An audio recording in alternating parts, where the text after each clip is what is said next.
Resoluções espirituais. Será que elas realmente podem transformar nossas vidas? Hoje vamos mergulhar nas surpreendentes resoluções de Jonathan Edwards e descobrir como um documento do século XVIII ainda pode revolucionar nossa fé moderna. Can I just stop? Push up, baby. Push up, baby. Push up, baby. Yenda, baby. Yenda. Can I just start? Can I just stop? Push up, baby. Push up, baby. Push up, baby. Yenda, baby. Yenda. Can I just start? Can I just stop?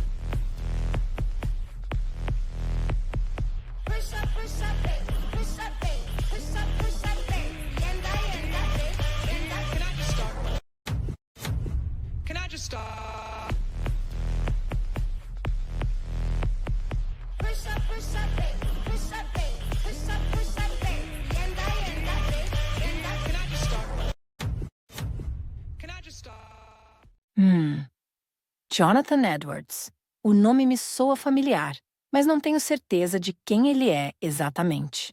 Bem, Jonathan Edwards foi um teólogo e pregador puritano do século XVIII, considerado um dos maiores intelectuais americanos de todos os tempos. Ele escreveu essas resoluções quando tinha apenas 19 anos, o que é bastante impressionante. Uau! 19 anos? E o que exatamente são essas resoluções? Então, as resoluções são uma série de 70 compromissos pessoais que Edwards fez consigo mesmo e com Deus. Elas cobrem uma ampla gama de tópicos, desde crescimento espiritual até autodisciplina e estudo. O texto que temos aqui é uma parte introdutória dessas resoluções. Interessante. E o que esse texto nos diz sobre a mentalidade de Edwards? Bem, a primeira coisa que chama a atenção é a profunda humildade de Edwards. Ele começa reconhecendo sua total dependência de Deus, dizendo: estando ciente de que sou incapaz de fazer qualquer coisa sem a ajuda de Deus. Isso me lembra muito o que Paulo escreveu em Filipenses 4:13. Ah, sim. Tudo posso naquele que me fortalece. Certo?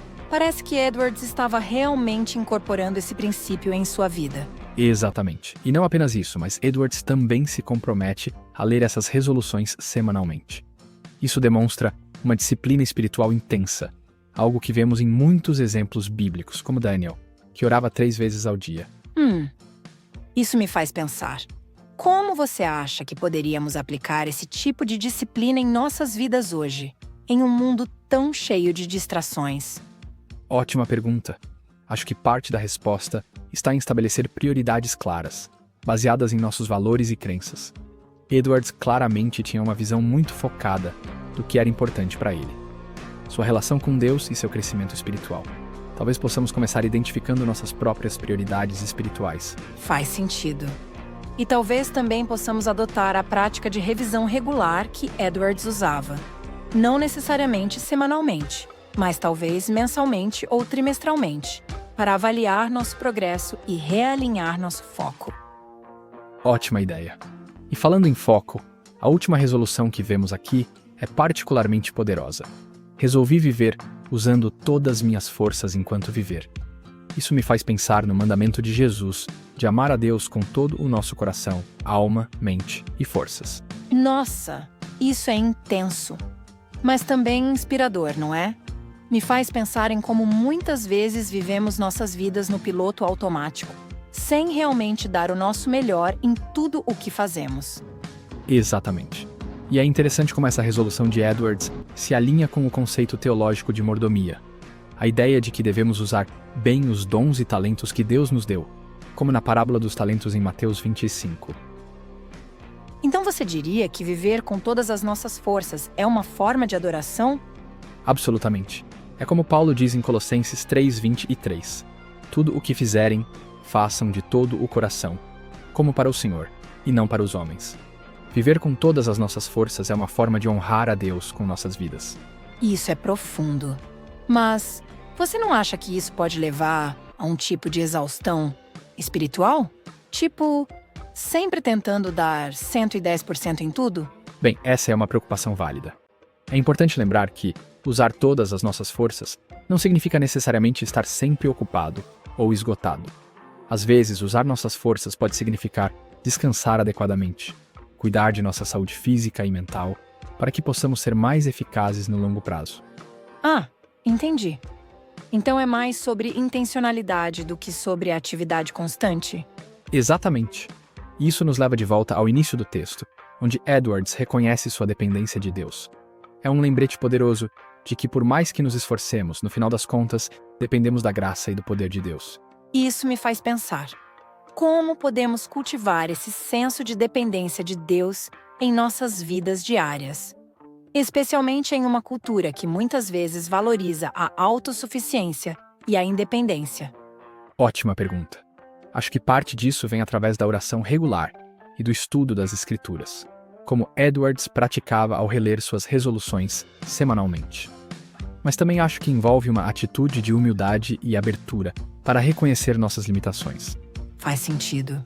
E talvez também envolva estar em comunidade com outros crentes, que podem nos ajudar a permanecer responsáveis e nos lembrar de nossa necessidade de Deus.